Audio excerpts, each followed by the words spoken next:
antara ridhonya Allah dan ridhonya iblis.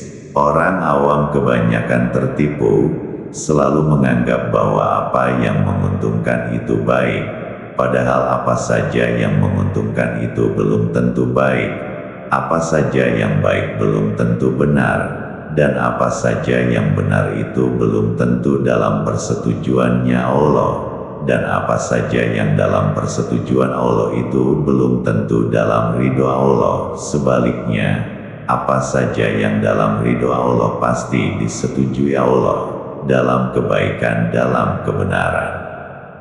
Seperti korupsi misal, menguntungkan bagi yang korupsi, tapi tidak baik dan tidak benar dalam hukum, karena kejahatan, dan banyak hal serupa tapi dianggap benar oleh pelakunya, seperti menimbun harta, menimbun bahan pokok, agar harga naik dan lain sebagainya. Makanya kenapa yang kita cari adalah ridho Allah. Sebab ada ridho selain Allah, ridho iblis, dan lain-lain yang selain Allah, ridho Allah dan ridho iblis dan yang lain. Kalau ridho Allah, yang mengatur Allah, jadi dalam rel kebenaran yang diatur Allah. Walau orang yang ingkar tak suka, walau orang munafik benci, ridho Allah itu rel teraman dalam menjalani hidup dunia dan akhirat. Kalau ridho iblis yang mengatur iblis, secara hasil akhir tetap sama, umpama sakit maka sakit jadi sembuh, ridho iblis, sakit jadi sembuh, ridho Allah, sakit juga jadi sembuh. Bedanya kalau ridho Allah kita dalam surganya Allah ketika mati, kalau ridho iblis kita jadi budaknya iblis sampai yaumil kiamah ketika mati. Banyak orang yang cuma diatur oleh jin atau iblis, dianggap sama semua dengan ridho Allah, seakan-akan di dunia tak merugi, karena jika dapat harta dari iblis atau jin, secara lahiriahnya sama dengan dapat harta dari Allah, sama-sama kayanya. Tentu tetap beda orang yang mendapat harta dari pesugihan bekerja sama dengan iblis untuk memperolehnya dengan orang yang dapat rizki dari pemberian Allah. Walau sama-sama uangnya, tentu dari Allah harta itu lebih menyelamatkan. Walau kelihatan lahiriahnya sama, orang dapat pesugihan nyumbang jadi kaya, orang dapat rizki langsung dari Allah, juga jadi kaya raya. Tentu beda orang yang dapat ridho dari Allah, yang dijamin dengan surganya, dengan orang yang dapat ridho iblis yang akan kekal di nerakanya Allah. Cobalah berpikir, lahiriahnya sama, sama-sama kayanya, tapi ujung pangkalnya berbeda. Beda tempat kembali. Kamu ingin Allah ridho kepadamu. Allah itu pencipta semesta raya, juga yang menjaga semesta raya, bintang-bintang, langit dan seisinya, semua yang menjaga Allah, sehingga semua beredar sesuai dengan yang Allah kehendaki. Planet di tata surya ini, di semesta raya ini banyaknya ribuan, bahkan berapa banyaknya yang tahu hanya Allah, dan semua itu yang menjaga Allah, yang merawat semua Allah, dan semua tak ada yang bertabrakan, semua beredar sesuai dengan garis edarnya. Bumi yang kita tempati ini, dalam kapasitas besarnya dibanding dengan planet-planet lain, bumi ini hanya sebesar debu dipecah jadi 1000, sangat kecil sekali. Ada bintang yang besarnya jutaan triliun dari besarnya bumi. Jadi bumi ini sangat kecil sekali. Umpama debu dipecah 1000, lalu kamu itu sebesar apa? Kalau bumi ini saja besarnya dibanding planet lain itu sebesar debu dipecah 1000, lalu masalahmu itu sebesar apa? Masalahmu itu sangatlah kecil, mungkin dibanding peredaran bintang. Masalahmu itu umpama bakteri, tak terlihat, tapi bisa membuatmu stres. Allah mengatur semua bintang dan semesta raya sangat begitu gampangnya, apalagi cuma masalahmu. Asal Allah ridho kepadamu sebenarnya masalahmu beres semua. Allah yang menciptakan semesta raya, cukup menjentikkan jari, masalahmu tak ada apa-apanya. Yang dibutuhkan adalah Allah ridho kepadamu, maka beres. Bagaimana agar Allah ridho? Ya, kamu harus mulai ridho dengan ketentuan Allah yang Allah tetapkan padamu. Apa kamu sudah ridho?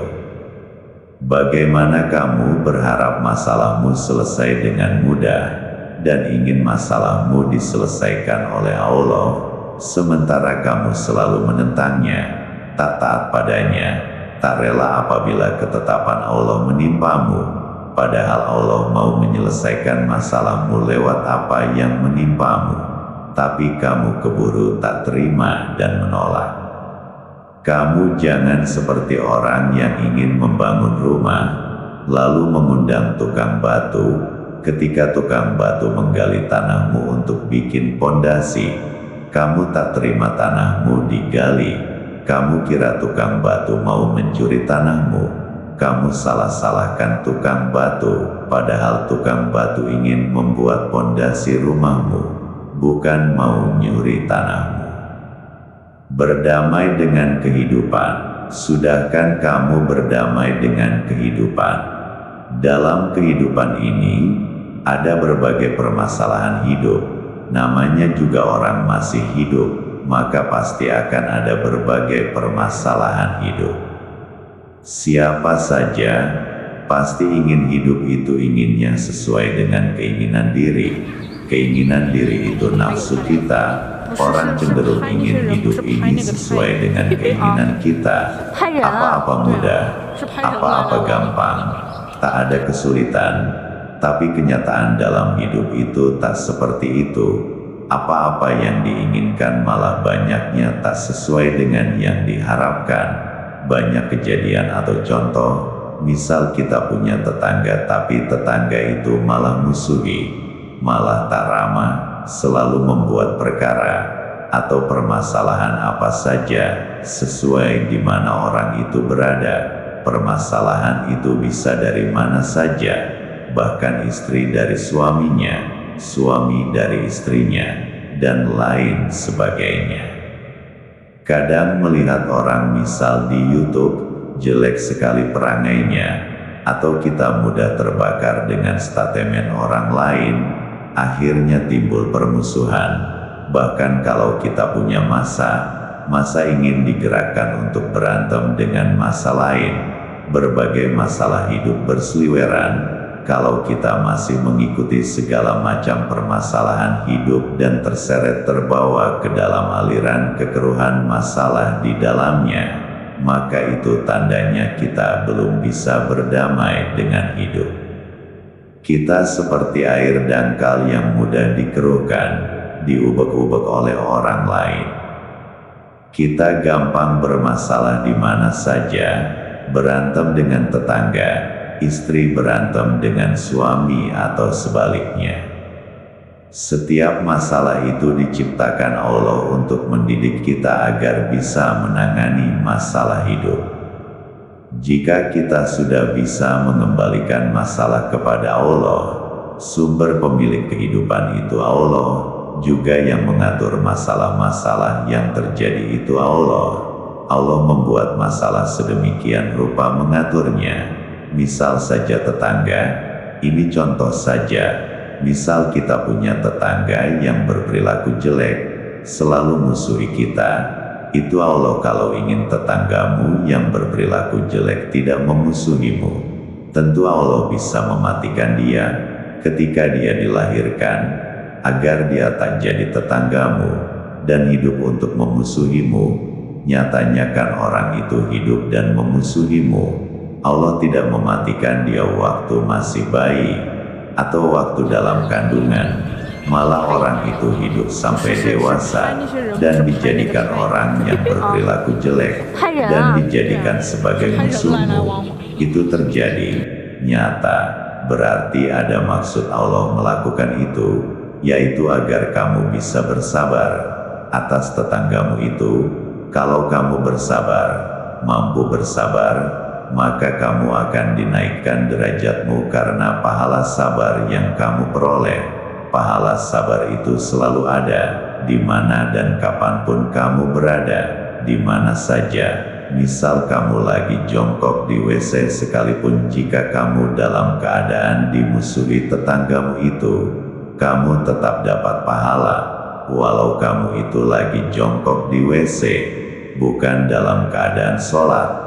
Kamu berdiri, kamu duduk, tidur, berjalan, apa saja kamu akan tetap dapat pahala sabar, jika kamu memang bersabar. Makanya ada hadis bahwa Allah beserta orang yang sabar, tapi tak semua orang kan bisa sabar dimusuhi. Makanya bedanya sama-sama dimusuhi, kasusnya sama, maka beda jika orang itu dikehendaki Allah untuk dekat dengan Allah. Tandanya orang itu dikehendaki Allah adalah Allah akan meletakkan rasa sabar di hati orang itu. Sabar itu kelihatannya sepele, tapi tak ada dijual di pasar atau Indomaret. Allah lah yang meletakkan kesabaran di hati manusia, sebagai wujud atau cara bahwa Allah menunjukkan orang yang diberi ujian itu sedang ditarik oleh Allah untuk dekat dengan Allah, dengan bukti wujudnya rasa sabar ketika dimusuhi. Sebab sabar itu tak mudah diperoleh. Ada juga orang yang bilang, saya itu sudah sabar, sambil membawa parang mendatangi orang yang memusuhi untuk dibacok, lalu membacok orang yang memusuhi, sambil bilang, aku ini sudah berusaha sabar, aku ini sudah berusaha sabar, disabar-sabari kok gak bisa, ini rasakan parangku. Kembalikanlah segala sesuatu kepada Allah, karena Allah sudah mengatur semuanya. Tak usah terpancing dengan apa saja yang terjadi di sekitar kita. Berdamailah dengan kehidupan dan aneka apa saja keburukan yang ada di dalamnya. Jadikan masalah di dunia ini umpama gajah atau kontainer jatuh ke samudera. Samudera seketika berombak besar karena jatuhnya kontainer, tapi kemudian tenang lagi. Atau danau yang tenang, tanpa riak sama sekali, dilihat biru, tapi tetap tenang, walau apa saja yang terjadi, hanya bergejolak sebentar itu wajar, tapi segera akan tenang kembali. Orang seketika kaget ketika mengalami kejadian, tapi segera tenang kembali, tenang sangat tenang seperti tak pernah terjadi apa-apa. Apa juga masalah hidup, pasti akan menimpa siapa saja, tak peduli siapa dia, akan bisa tertimpa masalah kehidupan. Tapi hati yang sudah mengembalikan segala sesuatu kepada Allah, hati yang selalu mendawamkan zikrullah, maka hati itu akan dikaruniai kesabaran, kesabaran yang tak tahu sampai mana batasnya, hanya Allah yang tahu batasnya. Ala bi zikrillahi tatmainul qulub. Ingatlah, hanya dengan berzikir kepada Allah lah hati itu bisa tenang, setenang danau yang tenang. Sang Kiai